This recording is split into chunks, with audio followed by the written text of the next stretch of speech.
What is up, Strike Squad? Please like, subscribe, especially if you're back to watch another video.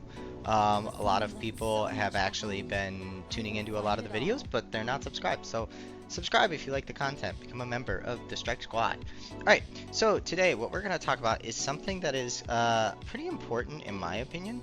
It is resource management. So something that I recommend first off that we'll talk about is I recommend that for combat text, you turn on damage, gold, stuff like experience, especially so you can tell when you're in experience range, status so you can tell how long someone's going to be stunned for, stuff like that, so that you can actually layer CC correctly, things like that.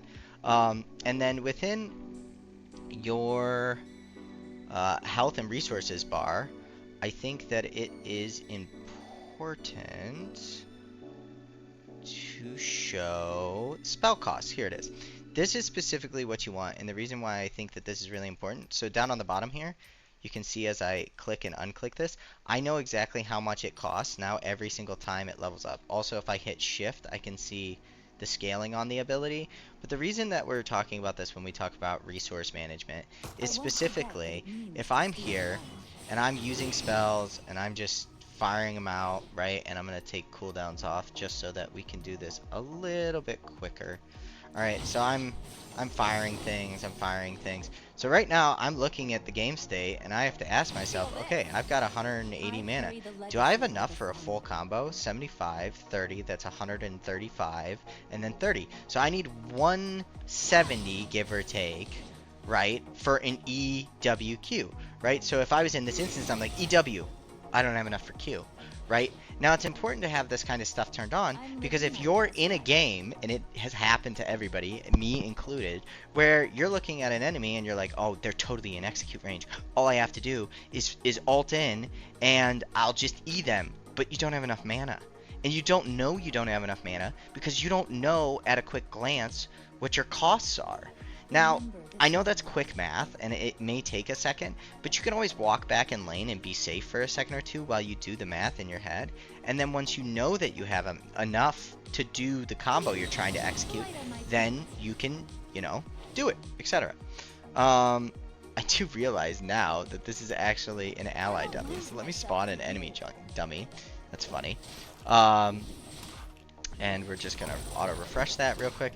Now the other thing that we're going to talk about is something to do with your starting items, right? This is very important mid and top, and especially for anybody taking biscuits. Feel free to take aggressive trades early to try and burn out both of their health pots and even bot, because once you have a health pot advantage, even trades don't become even trades because you burn your health pot and you get your health back, you get your mana back, and then you can look for a more aggressive trade to push someone out of lane. Now, it sounds really basic when we talk about it like this, where it's like, oh, so resource management is really just knowing how much mana you have and knowing how much, you know, how much mana you have and how much your spells cost and stuff. But there's also more to it. I mean, we can also talk about it in relation to cooldowns, right? If I don't have my ult and I don't have my flash, I probably don't have the resources to play all the way up here or all the way up here as Ahri, right? It's not necessarily that like Ahri can never be in this position.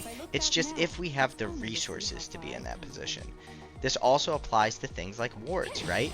We spend a lot of time not using wards. It's a wasted resource. Honestly, if you're somebody where you never leave lane to put a yellow trinket down, which is a very, very bad habit, you know, then maybe later on in the game, if you don't like walking into fog, you should switch to blue trinket. If you're going to get some use out of a resource, it's better to do that. You know, things like TP, things like Ignite, playing around these key cooldowns is just as important as knowing how much your mana costs and everything, or how much your mana costs on your abilities and everything, because it's what allows you to make decisions where you actually can take someone into kill threshold and then execute on it.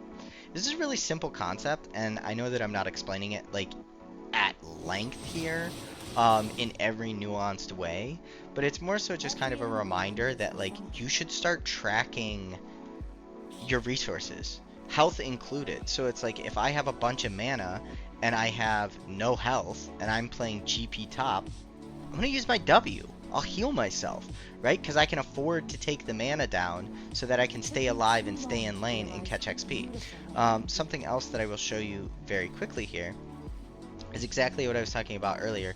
At the bottom, when you turn on those XP things, I can tell when I'm in XP range now. Because when a minion dies, you see how that plus 30 pops up, right? If I go further back, even right here, I'm still in XP range for when these minions die, right? Plus 62. Now, if I back all the way up to like here, now I'm too far. Now I don't get it. So learning the range that minions die at and where the actual XP range is important. So if you're in a tough matchup where they're gonna try and oppress you every single time you walk up for a minion, at least turning on stuff like this allows it so that you can stay in range for XP. So I hope these little tips helped, and I will see you guys in the next one.